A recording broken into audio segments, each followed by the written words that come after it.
Should you do a first sighting? There's no right or wrong on this either. It's really just a matter of understanding what you folks want. Okay, so the first sighting, some people think they don't want to see each other because they don't know why. They just were told not to see each other.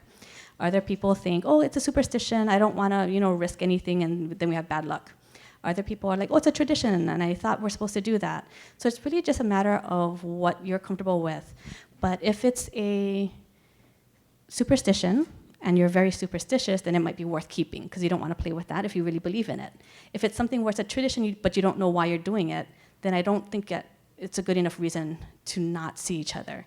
There's a lot of benefits now to actually seeing each other beforehand.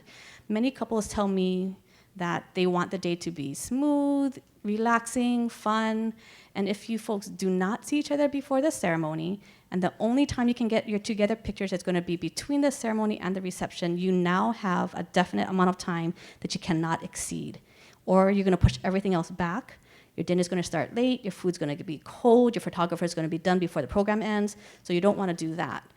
So if you see each other before the ceremony, you can take all those required combinations and pictures before the ceremony, really more relaxed, because you can ask your photographer how much time they need and make sure they get that amount of time. And then after the ceremony, you can actually even enjoy cocktails with your guests. But if for some reason maybe grandma came late, then take 1 or 2 pictures after the ceremony, not a big deal. Okay?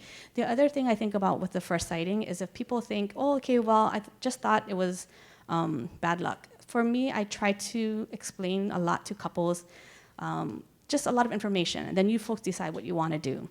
But really the first sighting started because marriages used to be arranged. Couples didn't know who they were marrying or what the other person looked like. That's why they had the veil. So after they're married, they raise the veil, kiss, oh, you're already married, too bad, too late. So, if you didn't know who you're marrying and you didn't like what they looked like and you saw them before the ceremony, you probably weren't going to get married. So that's why they didn't see each other before the ceremony. Less marriages would happen.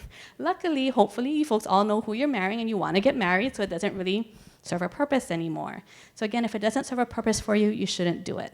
Your entire wedding every single decision should be based on who you folks are and what makes sense to you. Okay? You don't ever have to do anything except both say I do and have a licensed minister. Beyond that, nothing else is needed.